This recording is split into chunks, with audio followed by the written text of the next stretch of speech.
Bonjour à tous. Actuellement, le gouvernement du Mali essaie de réviser la Constitution.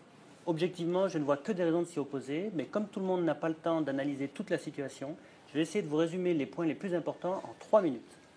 Attention, ça va aller vite. Au besoin, réduisez la vitesse de lecture ou appuyez sur pause. Attention, c'est parti. Alors, il y a 3 raisons majeures pour refuser cette révision. La première, c'est la non-pertinence de réviser la Constitution en ce moment même. La deuxième concerne les dérives autocratiques du texte. Et la troisième concerne la manière de procéder du gouvernement.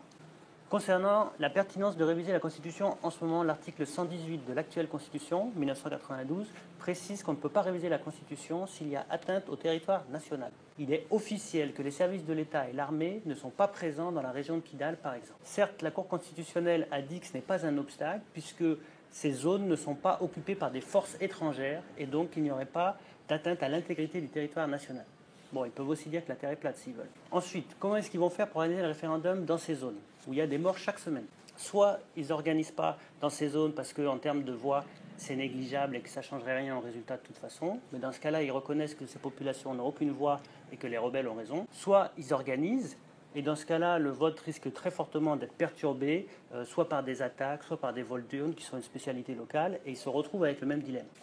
Concernant le texte maintenant, le serment du président de la République n'inclut plus de garantir l'indépendance de la patrie et l'intégrité du territoire national, comme par hasard. La Haute Cour de justice n'est plus une institution et elle ne peut juger le président de la République que pour des faits de haute trahison. Le président nomme tous les membres de la Cour suprême, qui chapeautent toute la justice du pays, y compris la Haute Cour de justice. Elle tranche aussi pour les élections locales, communes, cercles, districts. Les ministres pourront siéger au Conseil supérieur de la magistrature. La Cour constitutionnelle proclame les résultats des élections présidentielles, parlementaires et référendaires. Sur ces 9 membres, 3 sont nommés par le président de la République, 2 par le président du Sénat, lui-même nommé par le président de la République, et 2 par le Conseil supérieur de la magistrature, qui inclura désormais les ministres. Ce qui fait un total de 7 voix sur 9 pro-président. Création d'un Sénat dont un tiers des membres, ainsi que son président, seront nommés par le président de la République. On nous dit que c'est pour que les autorités traditionnelles puissent y siéger, mais déjà, on n'est pas forcément d'accord sur le principe en démocratie, et surtout, si on est d'accord là-dessus, il faut l'écrire noir sur blanc. Le principe de la Constitution, c'est de ne pas avoir à faire confiance à ses gouvernants. La Constitution, sauf le nombre et la durée des mandats présidentiels, pourra être révisée sans référendum par un vote aux 2 tiers du Parlement. Nécessité enfin pour les candidats à la présidentielle d'être de nationalité malienne d'origine, peu importe ce que ça signifie. Enfin, les maires, les députés et même les sénateurs seront démis de leurs fonctions s'ils changent de parti politique au cours de mandat. Et d'autres bricoles de type carotte-bâton pour museler les députés. Concernant la manière de procéder, enfin, le gouvernement nous vend cette révision en nous disant qu'elle découle de l'accord d'Alger, alors que seul le Sénat y est mentionné et aucun des autres points. Deuxièmement, le gouvernement a payé 1 million d'euros, un avocat français sulfureux pour pondre cette révision bourrée de fautes.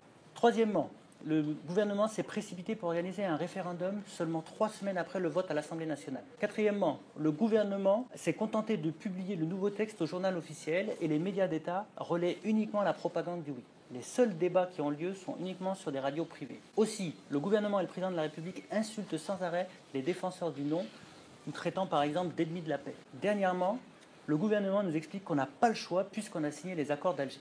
Dans ce cas-là, pourquoi faire un référendum ? D'autant que lorsqu'on a signé les accords d'Alger, on nous a dit oui, l'accord est pourri, mais signons-le pour avoir la paix. De toute manière, rien ne se fera sans référendum. Waouh, 3 minutes, c'est vraiment super court, surtout quand on est face à une avalanche de taralés comme ça. Au-delà même de toutes ces raisons, il suffit de voir que dès l'annonce du référendum, les Maliens qui marchent très peu ont marché. Pendant le ramadan et en nombre. Minimum 50 000 personnes, potentiellement le double.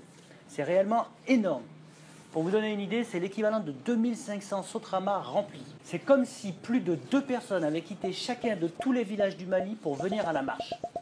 Maître Tapo, le ministre en charge du dossier, nous dit qu'il n'a pas vu la marche et que de toute manière, aucune contestation ne les fera reculer. On verra.